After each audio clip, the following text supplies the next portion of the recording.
उधर बांसवाड़ा में nuclear power plant के लिए जमीन खाली कराने गई प्रशासन की टीम पर ग्रामीणों ने हमला कर दिया। रिपोर्ट देखिए।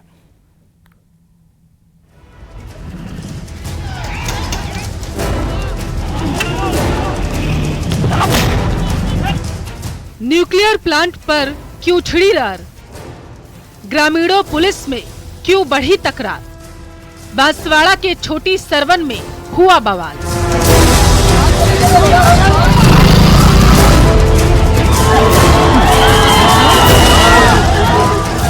ये विरोध है न्यूक्लियर पावर प्लांट का, ये विरोध है खुद के विस्थापन की कार्रवाई का। इलाके में तनाव है, भारी पुलिस फोर्स तैनात है। ये विरोध और झड़प की तस्वीरें उस वक्त सामने आई जब मौके पर पुलिस का भारी जाब्ता पहुंचा और ग्रामीणों से इलाके को खाली करवाने के लिए कहता है।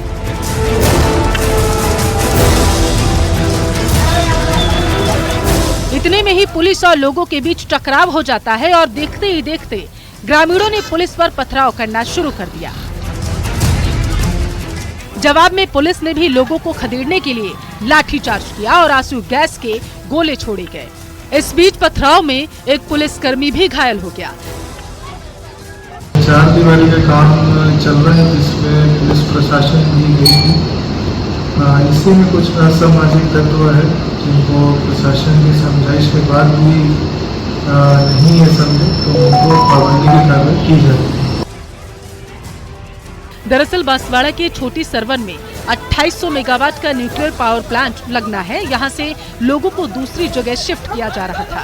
जानकारी है कि मुआवजा देने के बाद भी जमीन खाली नहीं की जा रही थी। इसी मामले को लेकर 3 जिलों की पुलिस को मौके पर तैनात किया गया। प्रशासन का कहना है कि पहले ही प्रभावितों को नोटिस देकर हटाने की अपील की गई थी, लेकिन इसके बावजूद भी लोग हटने को तैयार नहीं हुए।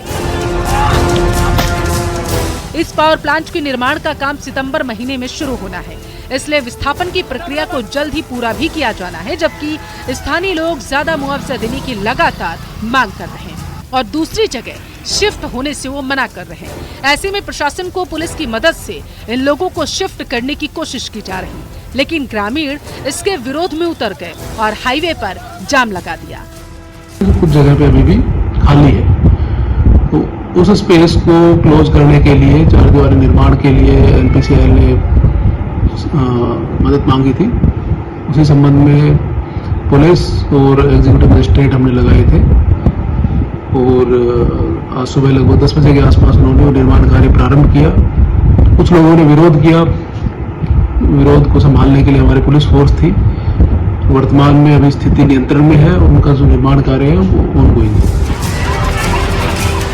दरअसल छोटी सरवन के पास हरियापाड़ा में नई कॉलोनी बसाई गई। यहाँ करीब 128 मकान बनाए गए। इन्हीं मकानों में लोगों को रहना है। उधर विस्थापित परिवारों का कहना है कि यह मकान काफी छोटे साइज में है।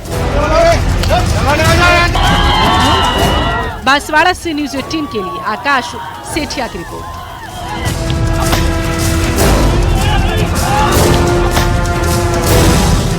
तो वहीं विधानसभा में बांसवाड़ा पावर प्लांट का मुद्दा भी आज उठा। यह मुद्दा बांसवाड़ा विधायक ने सदन में उठाया और इस पर संसदीय कार्य मंत्री जोगाराम पटेल ने सदन को यह बताया कि मामले में कानून के दायरे में रहकर कार्रवाई की जाएगी। सरकार का एनपीसीएल प्रोजेक्ट बन रहा है। भूमि आवंटी बहुत पहले ही हो चुकी है। पूरी भूमि कंपनी के पास है, प्रोजेक्ट वाले के पास है। उस भूमि पर चार दीवारी बनाने का कार्य सुबह से शांतिपूर्वक चल रहा है। मौके सर शांतिपूर्वक नहीं चल रहा है, प्लीज सर, ये गलत बात है। वहाँ पर आंसू गैस के गोले छोड़े जा रहे हैं। वहाँ पर आम जनता है वो बिल्कुल परेशान है। आंसू के नहीं बोलते हैं। सीखो, पहले बोल रहे विधानसभा में, बीच में बैठो, जवाब सुनना पड़ेगा ना। जवाब विषय रखा, जवाब सुनिए ना। विषय रखा, जवाब सुनिए। विषय रखा, जवाब सुनिए। जवाब सुनिए। आप कौन भिजवा दिए? जवाब सुनिए। जवाब सुनिए। बैठिए, बैठिए, जवाब सुन लीजिए। अरे आप विराजिए। शांतिपूर्वक चल रहा है।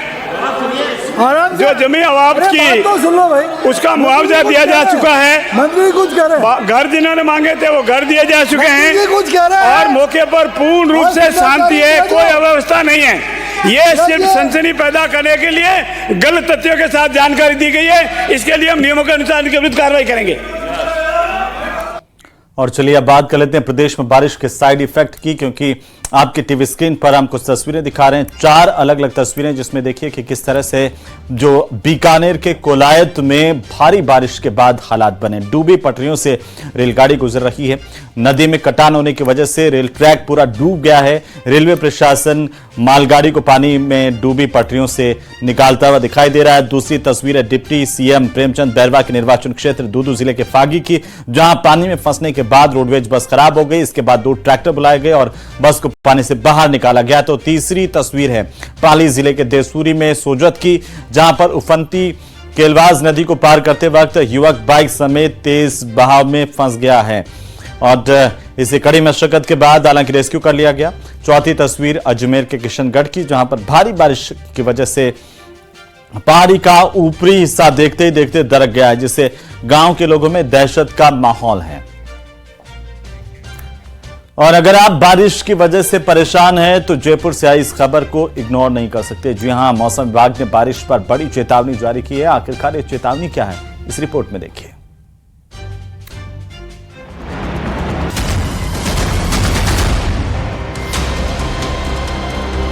सूबे में सिस्टम की नाकामी के कारण आसमान से बरसने वाली राहत की बूंदें आफत का रूप धारण कर चुकी है। बारिश ने राजधानी जयपुर को 3 लोगों की मौत का जख्म दिया है, तो वहीं प्रदेश के अलग अलग हिस्सों से भी अप्रिय खबरें आ रही हैं। अगले 4 दिन ज्यादा सतर्क रहने की जरूरत है। मौसम विभाग के अनुसार एक सिस्टम तेजी से राजस्थान की ओर बढ़ रहा है, जो सूबे में बड़ी आफत ला सकता है। मौसम विभाग के मुताबिक शुक्रवार को झारखंड के ऊपर कम दबाव का एक क्षेत्र बन गया है।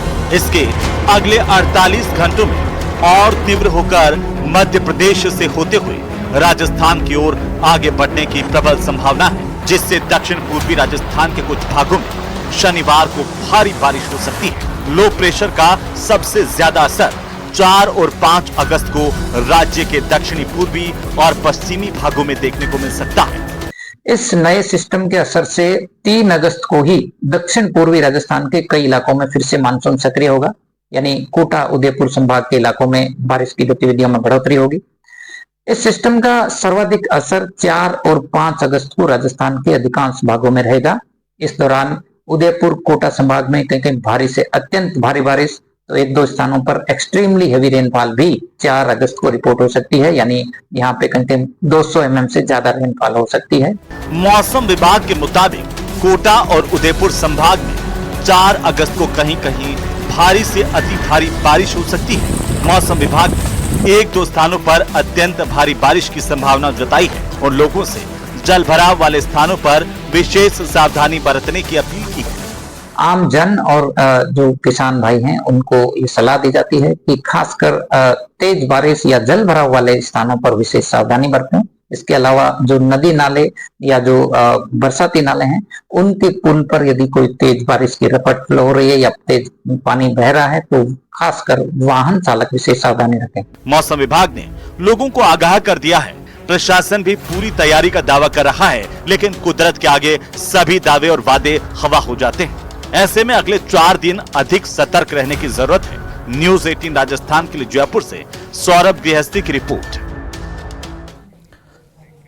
और इसी बीच टोंक के निवाई से सबसे बड़ी खबर मिल रही है, जहां पर 8 साल की एक बच्ची के डूबने के मामले को लेकर के इस वक्त की सबसे बड़ी अपडेट। एसडीआरएफ और पुलिस ने बच्ची का शव निकाल लिया है। दत्तवास थाना इलाके के संग्रामपुरा में बच्ची डूब गई थी और आखिरकार इसके बाद से एसडीआरएफ की ओर से सर्च ऑपरेशन चलाया गया। आखिरकार 8 साल की इस मासूम बच्ची का शव बाहर निकाल लिया गया। पुलिस ने शव को निवाई की सीएससी पहुंचाया, जहां पर अब परिजनों को सौंपा जाएगा। बहरहाल बकरियां चुराने के दौरान नदी में ये बच्ची डूब गई थी। तो निवाई की तस्वीरें हैं आपकी टीवी स्क्रीन पर।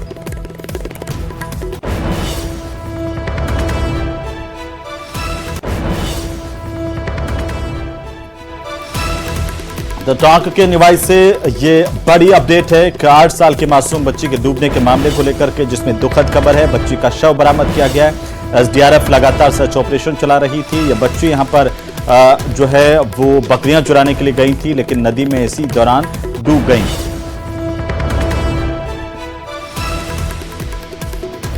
और अब खबर कोटा से, जहां पर हिंदू संगठनों ने अनंतपुरा इलाके के मदरसों में दलित बच्चों के धर्मांतरण के आरोप लगाए हैं।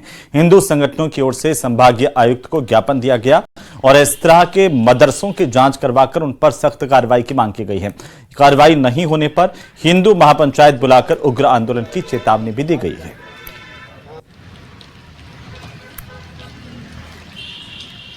देखिए, हाड़ौती के अंदर कई मदरसों में धर्मांतरण, लवजियात, लेंडजियात का गंदा खेल खेला जा रहा है।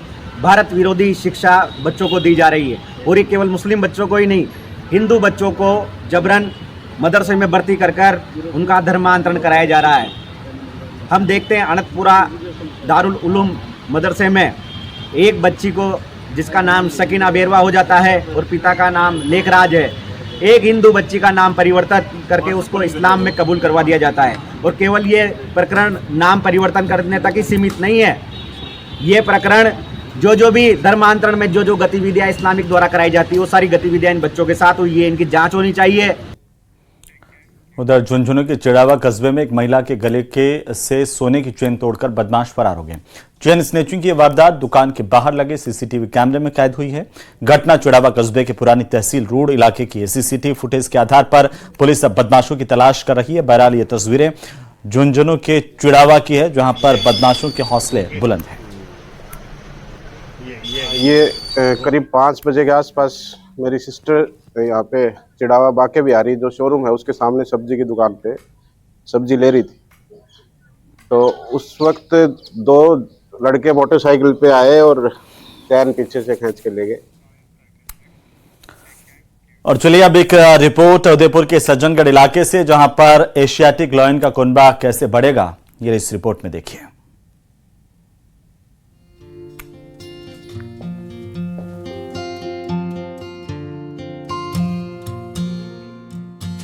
अब लेक सिटी उदयपुर का सफर होगा यादगार।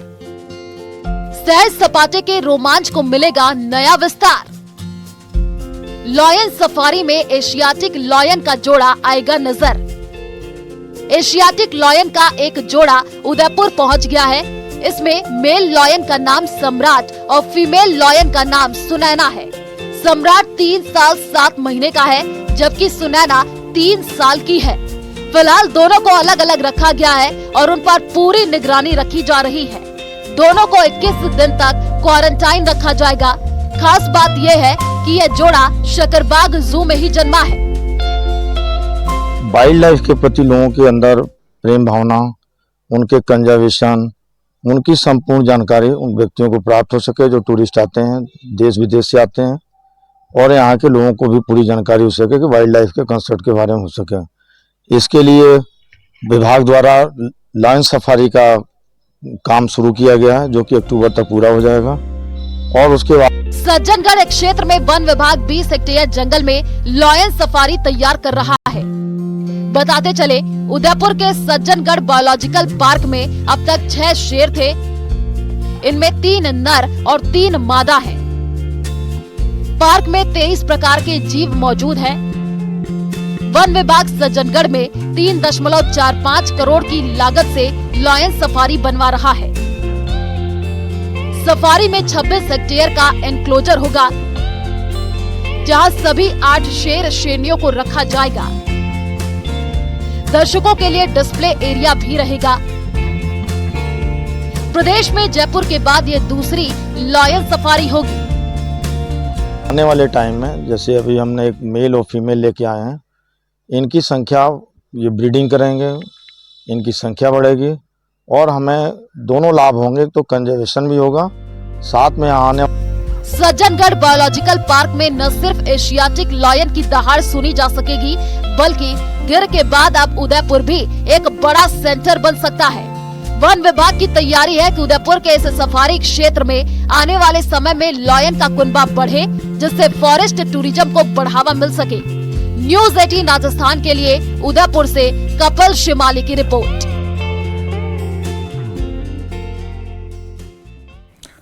और इसी के साथ ही मारो राजस्थान में फिलहाल इतना ही। छोटे से ब्रेक के उस पार आप देखिए प्रदेश की सबसे बड़ी चर्चा, 8 की फाइट।